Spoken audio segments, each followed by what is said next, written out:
먹거리에 대한 불안감이 커지는 요즘, 건강한 먹거리에 관심이 커지고 있는데요. 오늘 소개해드린 주부들은 건강한 먹거리를 넘어서 안전한 먹거리를 위해 노력하는 분들이라고 합니다. 그리고 자극적인 맛과 색을 가진 가공식품의 두 얼굴을 밝히고요. 이를 대신할 먹거리도 함께 알려드리겠습니다. 먹을거리가 참 많아진 요즘. 딱히 차려 먹지 않아도 한 끼 때우는 거 어렵지 않은 일이 됐죠. 하지만 우리의 몸은 그만큼 혹사당하고 있습니다. 어머나, 또 났네, 또 났어. 요즘 왜 이렇게 뭐가 많이 나오지? 과자나 초콜릿을 먹고 난 다음 날 얼굴에 뾰루지 하나씩 생기는 분들 계실 텐데요. 이런 분들을 위해 준비했습니다. 편리해진 식생활 뒤에 숨겨진 잘못된 식습관을 알려주고 바른 먹거리, 안전한 먹거리를 위해 두 손 걷어붙이고 나선 주부들이 있습니다. 식품 첨가물은 줄이고 건강하고 바른 먹거리를 실천하고 있는 주부들. 가족들의 건강과 식탁 위의 안전을 지키는 주부들을 만나러 지금 출발합니다.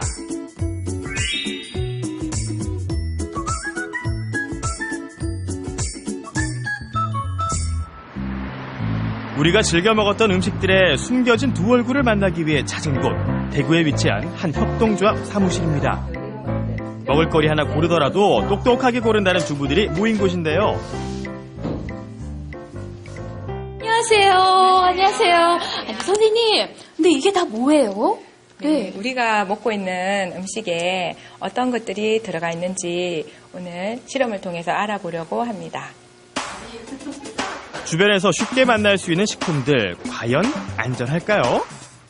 오늘 그 정체를 샅샅이 밝혀보기로 했습니다. 그 첫 번째 실험의 주인공은 알록달록한 색을 뽐내는 식품들입니다. 예쁜 색에 달달한 맛으로 한 번 먹으면 자꾸만 손이 가게 되는 사탕. 하지만 자그마한 사탕 속에 수많은 첨가물들이 들어가 있습니다. 따뜻한 물에 넣은 사탕은 2분만 지나면 조금씩 원래의 모습을 드러내는데요. 야, 색깔이 정말 변했어요. 네, 이제 여기에 합성 착색료가 들어있어서 그렇거든요.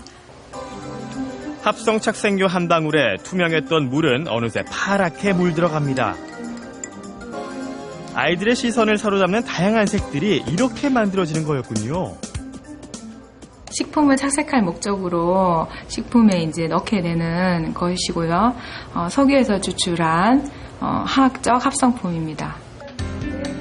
그렇다면 천연 색소가 들어가 있는 식품들은 안전할까요?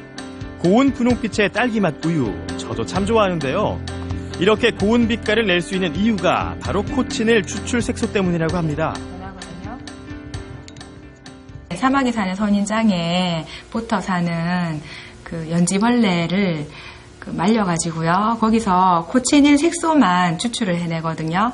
이 코치닐 색소를 많이 섭취할 경우는 그 장염도 유발할 수 있고요. 또 뭐 아토피 이런 것들을 일으킬 수 있어요. 그리고 소화가 잘 안 될 때나 운동을 하고 나서 찾게 되는 음료가 있죠. 바로 시원한 콜라입니다. 콜라에 들어간 천연 재료도 건강을 해치는 주범이라고 하는데요. 콜라를 직접 만들어 보면 더 잘할 수가 있습니다. 이 재료들만 있으면 콜라의 맛을 재현할 수 있습니다. 특히 설탕이 콜라의 달달한 맛을 좌우하는데요. 500ml 작은 페트병 콜라에 들어가는 설탕의 양을 알아보기로 했습니다. 계속해서 더해지는 설탕, 얼마나 많은 설탕이 들어가는 걸까요? 보통 아빠 숟가락으로 지금 5-6숟갈 정도가 이 500ml에 들어간 양인 것 같거든요. 이렇게 들어가서 우리가 평소에 먹는 콜라의 그 맛이라니 너무 놀랍고 좀 충격적인 것 같아요. 마지막으로 전 세계적으로 가장 많이 쓰이고 있는 캐러멜 색소의 강한 단맛까지 더하면 콜라 완벽 재현. 색은 정말 콜라와 다름없네요. 그렇다면 그 맛은 어떨지 궁금해지는데요.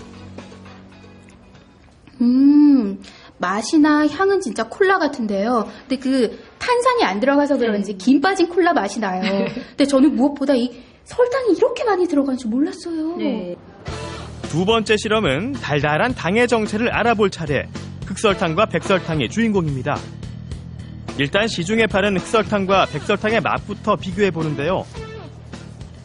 근데 이 백설탕보다 흑설탕이 더 달고 맛있는 것 같아요. 아, 네. 네. 그렇게 느끼셨어요? 네. 네, 흑설탕은 백설탕에다가요, 카라멜 색소를 첨가해서 이렇게 만들었어요. 이 카라멜 색소는 백설탕에다 첨가돼가지고 향을 더 이제 풍부하게 하고요, 맛을 더 이제 맛있게 하는 그런 역할을 하고 있습니다.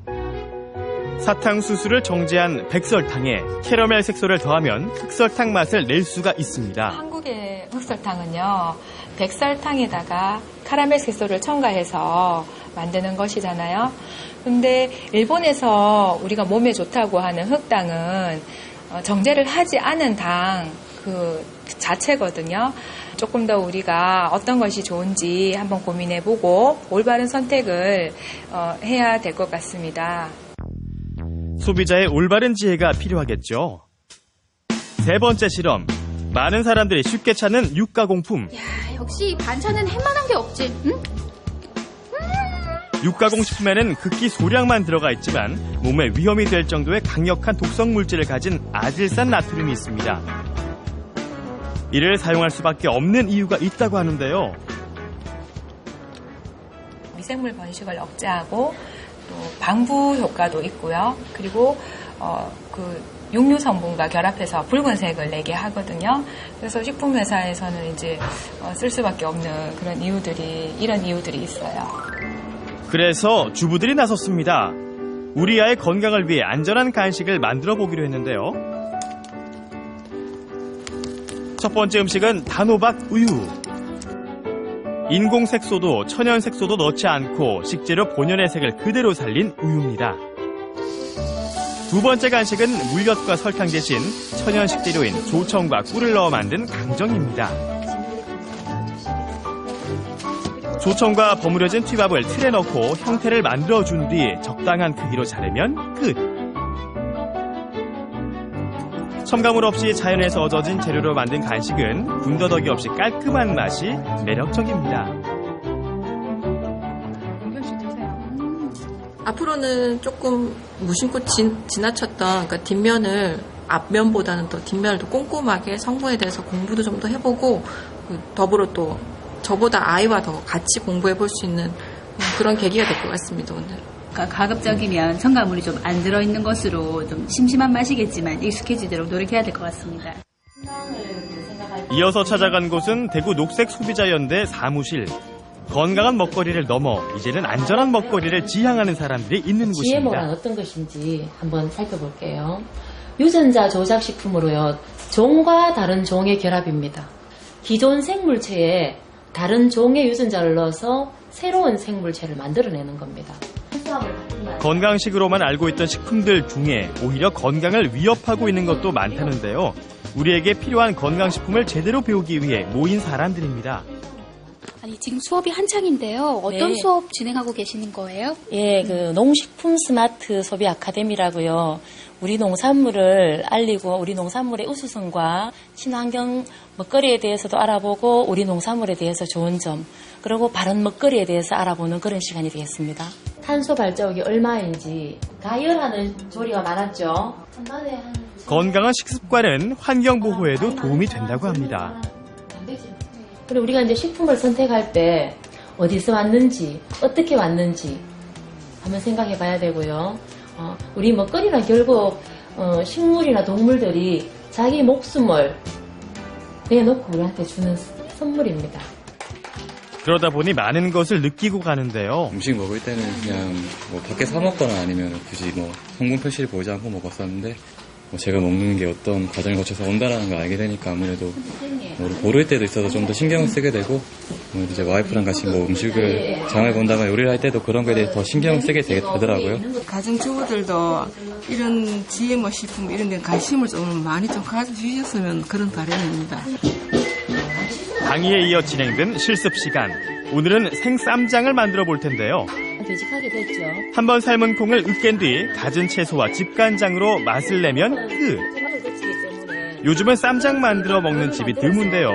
이렇게 콩만 삶아놓으면 집에서도 쉽게 만들 수 있습니다. 그 맛도 시중에 파는 일반 쌈장과는 다른데요. 선생님. 네. 쌈장을 제가 엄청 많이 올려서 먹었거든요. 네. 하나도 안 짜요. 아주 그 저염의 맛간장을 만들어서 그 맛간장을 이용해서 콩을 삶아서 만든 겁니다. 그러니까 굉장히 하나도 짜지 않고 우리 몸에는 좋고 많이 먹을 수 있고 좋죠. 건강한 삶을 이어가는 다양한 방법 가운데 빠지지 않고 등장하는 것. 바로 먹거리에 대한 이야기인데요. 생쌈장은 전통 음식이자 저염식품이니 이름 그대로 건강 먹거리입니다. 저도 오늘 이렇게 맛있게 만든 쌈장 잘 가져가서 맛있게 잘 먹을게요. 네, 그러세요. 그런데요, 네. 이 안전하고 건강한 먹거리에 최종 단계가 있을 것 같아요. 건강하게 먹으려면요, 친환경적인 재료를 이용해서요, 전통 식단을 생각하면서 식사를 하시면 간단하게 마무리될 것 같습니다. 어렵게 생각하지 않고요. 우리 땅에서 나는 먹거리를 통해 건강과 환경을 생각해보자는 취지에서 마련된 주부 모임이 있습니다. 일주일 내내 가공품에 노출된 우리 몸에 하루 정도는 보약을 준다는 생각으로 모인 주부들. 한 달에 3번 수요일마다 모이는 수요밥상의 주부들이 그 주인공입니다. 안녕하세요. 안녕하세요.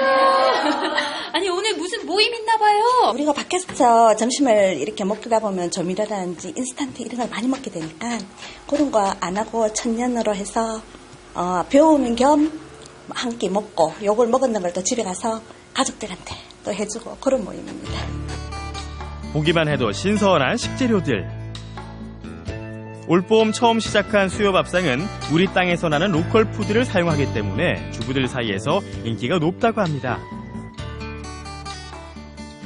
오늘 하는 밥은 주요 밥은 오방밥이라고 해서 5가지 곡식이 들어가서 오방밥인 거예요. 그래서 밤, 그다음에 은행, 그다음에 녹두, 팥, 그다음에 쌀 이렇게 들어갑니다. 그 양송이를 위에 올리시고 그렇게 해서 밥을 하시면 되는 거예요. 현미를 기본으로 한 오방밥이 준비되면 본격적인 요리를 시작합니다. 2~3명이 한 조가돼 진행되는 요리 시간. 그런데 수요밥상 모임에는 요리를 할 때 몇 가지 규칙이 있습니다. 조미료를 일단 전혀 안 씁니다. 일반적인 조미료 전혀 쓰지 않고요. 하고 그 육류나 생선류는 전혀 쓰지 않습니다. 우리가 평상시에 많이 먹지 않습니까? 육류 같은 경우는. 그래서 수요일 날만큼은 오는 만큼은 야채로 채소만 갖고 충분히 우리 몸을 도울 수 있다. 그래서 몸을 좀 도우자는 의미고요. 첫 번째, 조미료는 사용하지 않고 간을 할 때는 다 같이 담근 간장과 된장, 고추장, 그리고 소금만 이용합니다. 그리고 두 번째로는 조리를 최소화해서 재료 본연의 맛을 살리고 껍질과 씨눈까지 함께 먹을 수 있는 친환경 식단이라는 점입니다. 맛있겠다. 어머니, 저도 하나만 주세요. 네. 와. 어때요? 맛있어요. 맛있어요? 특별히 이제 우리 뭐 조미료 같은 거 넣지도 않았는데 간이 딱 맞고 그리고 이 각각의 재료들이 아삭아삭 씹히는 게 참 좋네요. 수요 밥상 요리의 3번째 특징, 육류를 사용하지 않는 겁니다. 국물을 낼 때도 마찬가지인데요. 대신 당귀나 둥글레, 표고버섯 등 약초를 우린 국물을 사용해 맛과 향을 더한다는 게 특징입니다. 조미료라든가 그런 거 일반 뭐 식당에서 들어간 그런 걸 전혀 사용하지 않고 자연 그대로를 살려가지고 하기 때문에 또 좋고, 그래서 이제 저도 이번에가 제가 3번째 왔는데 갈수록 인원도 자꾸 늘고 굉장히 좋다고 제가 만족하고 있어요. 보기만 해도 건강해질 것 같은 오방밥 완성. 여기에 좀 전에 만들었던 버섯 미역국과 호두버섯 잡채, 닭꼬지찜, 우엉고추튀김까지 더하면 임금님 부럽지 않은 밥상이 완성됩니다. 따로 조미료를 더하지 않아도 딱 알맞은 간. 식재료 본연의 맛을 느낄 수 있는 음식들입니다. 거기다 함께 먹어서 더 맛있겠죠? 그래서 주부들도 매주 수요일이 기대된다고 합니다. 지금처럼 좋은 먹거리로 같이 이렇게 얼굴 보면서 건강하게 계속 나갔으면 좋겠습니다. 일단 내 몸이 달라지니까 자주 오게 되고 또 다음 주 수요일을 또 기다려지는 거죠. 아는 만큼 보인다고 했죠. 넘쳐나는 음식들 사이에서 자신의 몸을 지키고 가족들의 건강을 지키기 위해 힘쓰는 주부들이 있습니다. 앞으로도 그들이 만드는 건강한 음식들이 기대됩니다. 무엇보다 소비자가 제대로 알고 또 현명하게 선택해서 먹는 게 중요하겠죠. 가공식품을 먹을 때는 조금만 신경 써도 첨가물을 줄일 수 있다고 합니다. 먼저 햄이나 소시지 같은 육가공식품은 끓는 물에 한번 데치거나 물에 담가뒀다 조리하면 좋고요. 또 통조림식품은 국물은 버리고 찬물에 헹궈서 조리하면 괜찮다고 하니까요. 참고하시기 바랍니다.